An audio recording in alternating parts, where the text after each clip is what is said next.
Hi everyone, today I'm talking about my RWBY deck profile, which came second place in Bushy Road Fest, Sydney 2022, which I'm super happy about. I chose to do Gate and Standby. I did try 8 Standby. The only problem with 8 Standby is so many other decks in English do it better. RWBY, on climax placement, if you have 2 Pyrrha in memory, tap this card, your opponent burns 3, and then the opposite character gets clock kicked.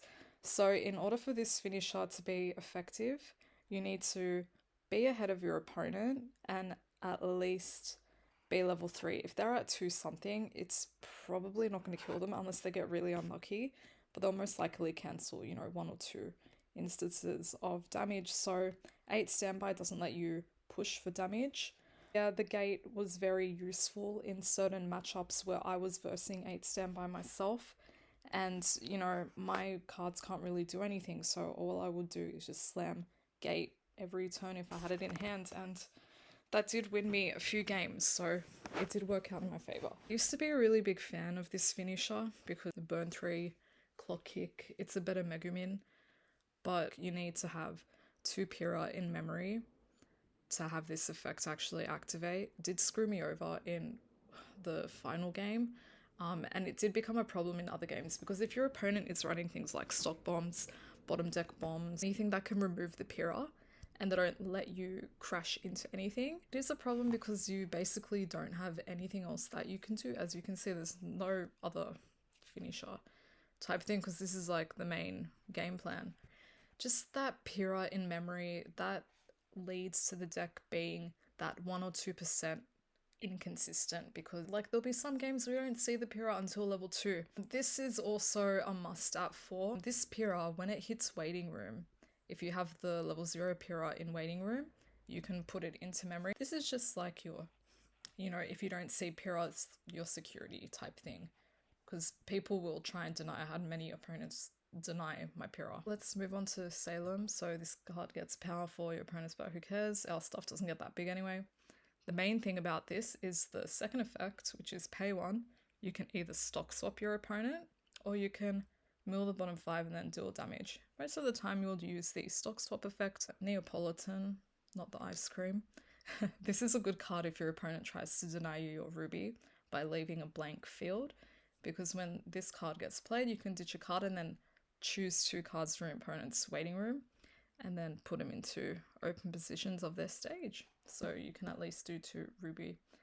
You can also search for you can salvage the climax from the waiting room as well by paying 1, which is also a good effect. So these 2, I wouldn't really up their counts, there's no need for it, but yeah, 1 each is fine.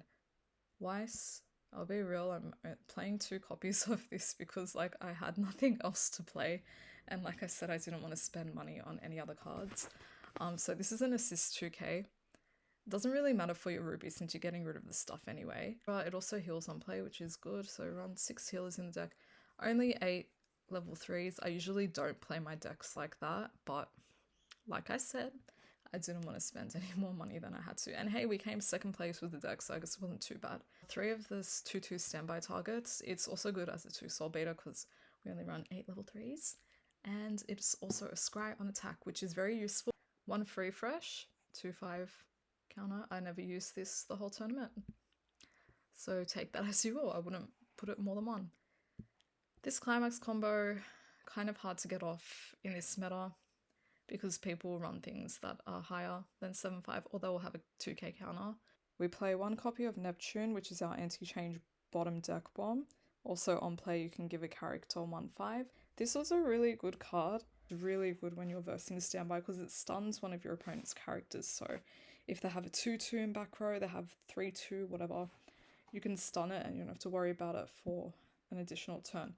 We have 4 clean cuts. You don't need 4 clean cuts. I don't know why I bought 4. Probably because there was nothing else to put in here. There probably is something else to put in here. I just wasn't bothered to look. You could bump it down to 3.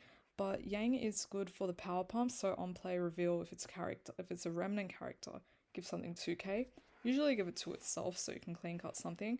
But then again, clean cutting this deck with the Pyrrha is kind of counter-intuitive because the Pyrrha, you want it to be reversed so you can go to memory, but this is saving something. So yeah, to me it's kind of like anti-synergistic, even though the clean card is a very good card. Like, I wouldn't play less than 3 of it, but you know, just something to consider with this deck. You know, cancels each other out, but not in a good way. Brainstorm, we run 3 of the salvage brainstorm, tap self, and also when your other character's battle opponent becomes reversed, you can choose one of your characters and give it 500, which is useful to give that extra power pump.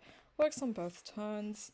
Wouldn't run this at 4, just leave it at 3 because we run a tap self brainstorm 5, draw up to 1 card. I chose this over the filter just because I'm not a big fan of filter brainstorms. Like, if I'm that screwed over with climaxes, I'd rather just hard play a 2/2 or something. And this is actually plussing you. And when your opponent denies you your level 1 combo, every plus that you can get is amazing. Like, I'd even consider putting rikis into this deck as well, because there was a few games where I was just running quite low on hand, like 3 cards low, and that's not very good in this game. This also gives your center slot character Hands on Core. I didn't really use that effect, but it's a good effect to have, so pretty good. I wasn't a believer in the dog, but now I am. So on play mill 2, if you hit a climax, ditch a card, you can search any remnant character from your deck. Amazing for a deck that doesn't have any search power. And then it's also a drop salvager. I wouldn't put this at more than 2. 2 was enough, but it came in clutch when I needed it. 1 climax swapper, self-explanatory. Also a scry when it's placed onto stage. 3 James Ironwood. I didn't see him that much during my games for whatever reason, which is strange since I run 3 of him. 2 is probably okay, not 3, just because it's 500 power and like it's not killing anything. You can choose whichever way you want to do the effects. You don't have to use them at all if you don't want to. So yeah, good card. Probably would cut it down to 2 just because it's only 500 power and it's not killing anything. This card, I didn't use it at all in the tournament. There's no way to kind of fetch the card except if you sack it with a James or you sack it with your brainstorm or something.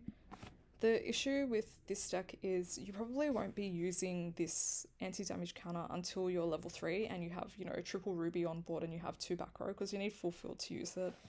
So to me, it's not that good of a card. I'd probably honestly cut it down to 1. If you use it before you get your rubies off as well, you won't really have that much stock to triple ruby because, you know, if you're gonna ruby with this deck, it's triple ruby or nothing, honestly. Like, if you really just want to destroy your opponent, it needs to be triple ruby.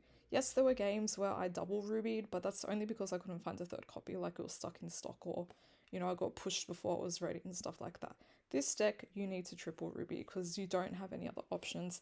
And I guess someone might bring up the 8 standby deck and be like, well, you have 2 options for finishes there. And it's like, you know, that's great. But for me, I like offensive finishes. I don't like shuffle things back and then, because my experience with those decks is that the opponent still cancels anyway. So yeah, there's particular timing with finishes like that. And sometimes that timing just doesn't work out. So I'm not a big fan of that build. And yeah, that's the deck. And I hope you enjoyed the video. This is not the deck that I expected to get a silver medal with, but you know what, it will always hold a special place in my heart just because it allowed me to get to that stage. It really was a team effort on that day, so very happy for that. So thank you for watching and I'll see you next time. Bye.